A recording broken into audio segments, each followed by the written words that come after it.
ಎರಡನೇ ವಿಚಾರ ನಾವು ನೋಡ್ತಾ ಇರುವಾಗ ತುಂಬ ಇಂಪಾರ್ಟೆಂಟಾಗಿ ನಾನು ಇವತ್ತಿನ ಡಿಸ್ಕಷನ್ ಖುಷಿ ಆಗೋದು ಅಂದರೆ ನಾವು ಈಗ ಸ್ವಲ್ಪ ನಿಮ್ಗೆ ನೋಡಿರ್ಬೇಕಾದ್ರೆ ಡೆಂಗೆ ಜ್ವರಗಳು ಜಾಸ್ತಿ ಆಗಿದೆ ಸಿಕ್ಕಾಪಟ್ಟೆ ಜಾಸ್ತಿ ಆಗಿದೆ ಬೆಂಗಳೂರಲ್ಲಿ ಅಥವಾ ಬೇರೆ ಕಡೆನೂ ಜಾಸ್ತಿ ಆಗಿದೆ.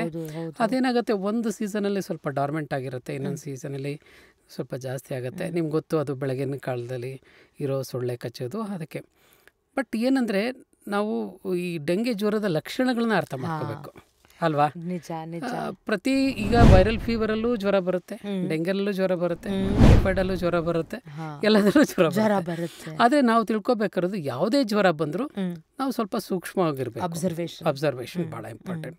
ಈಗ ಈ ಜ್ವರದ ಲಕ್ಷಣಗಳು ಅಂತ ಕೇಳಿದ್ರೆ ಜ್ವರ, ಮೈಕೆ ನೋವು ಬರೋದು ಹೆಚ್ಚಿನ ಭಾಗ, ಕೈ ಕಾಲು ನೋವು, ಮಕ್ಕಳು ಪಾಪ ಕಾಲಿಡೋದಕ್ಕೂ ಹಿಂದೆ ಮುಂದೆ ಮಾಡ್ತಾ ಇರ್ತಾರೆ, ಕಣ್ಣಿನಿಂದೆ ನೋವು, ತಲೆನೋವು ಹೆಚ್ಚಾಗಿ ಕಾಣುತ್ತೆ, ಇರಿಟಬಿಲಿಟಿ ಸ್ವಲ್ಪ ನಾನು ನೋಡಿದ್ದು ಡಾಕ್ಟರ್ ನೆಗಡಿ ಕೆಮ್ಮು ಸ್ವಲ್ಪ ಕಡಿಮೆ ಇರುತ್ತೆ, ಜ್ವರ ಕುಡಿದು ಅಂತಲ್ಲ ಇರುತ್ತೆ, ಕಡಿಮೆ ಇರುತ್ತೆ ಕಂಪ್ಯಾರಿಟಿವ್. ಹೌದು. ಆಮೇಲೆ ಒಂದೊಂದ್ಸತಿ ಅದು ಮಿಸ್ಲೀಡ್ ಆಗುತ್ತೆ.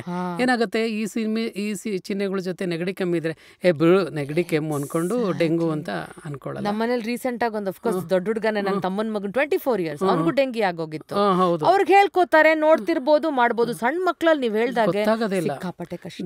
ಏನಂದ್ರೆ ಸಣ್ಣ ಮಕ್ಕಳು ಒಂಥರ ಈ ರೋಸ್ ಹೂ ಥರ ಬೇಗ ಡಿಟೋರೇಟ್ ಆಗಿಬಿಡ್ತಾರೆ, ಬೇಗನೂ ರಿಕವರಿ ಆಗ್ತಾರೆ. ತುಂಬ ಮಾನಿಟರ್ ಮಾಡ್ಕೊಳ್ಳೋದು ಏನಿಲ್ಲ, ಮಾನಿಟರ್ ಮಾಡಿ ಅಂತ ಹೇಳೋದು ಜಾಸ್ತಿ ಅಲ್ವಾ? Take the help of the medical system. Exactly.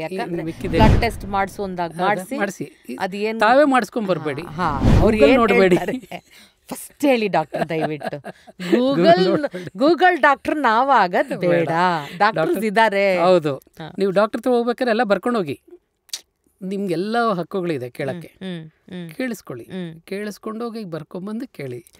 ಆಮೇಲೆ ಈ ಚಿಹ್ನೆಗಳು ಬಂದಾಗ ಎಲ್ಲಾನು ಜ್ವರ ಅಂತಲ್ಲ, ವೈರಲ್ ಫೀವರ್ಗೆ ಪ್ಯಾರಾಸಿಟಮಾಲ್ ಕೊಡ್ತಾರೆ, ಜೊತೆಗೆ ಏನಾರು ಅಸೋಸಿಯೇಟೆಡ್ ಬ್ಯಾಕ್ಟೀರಿಯಲ್ ಇನ್ಫೆಕ್ಷನ್ ಆಂಟಿಬಯೋಟಿಕ್ ಕೊಡ್ತಾರೆ, ಜೊತೆಗೆ ನೀರಾಂಶ ಮೇಂಟೈನ್ ಮಾಡಕ್ಕೆ ಹೇಳ್ತಾರೆ 3 days ಆದಮೇಲೆ ಅದೇ ಥರ ಇದ್ದರೆ, ಅಥವಾ 5 days ಆದಮೇಲೆ ಸ್ವಲ್ಪ ಡೆಂಗ್ಯೂ ಚೆಕ್ ಮಾಡ್ಕೊಳ್ಳೋಣ. ಅದರೊಳಗೂ ಅಷ್ಟೇ, ಡೆಂಗ್ಯೂ ಚೆಕ್ ಮಾಡೋಕ್ಕೆ ಎಲ್ಲದಕ್ಕೂ ಅದು ಒಂಥರ ತೀವ್ರವಾಗಿ ಆಗೋದಿಲ್ಲ. ಅದರೊಳಗೆ simple fever, majority it's A simple fever. ಭಯ ಜಾಸ್ತಿ, ಡೆಂಗಿ ಅಂತ ಗೊತ್ತಾಗಿದ ತಕ್ಷಣ ಭಯ ಜಾಸ್ತಿ ಆಗುತ್ತೆ.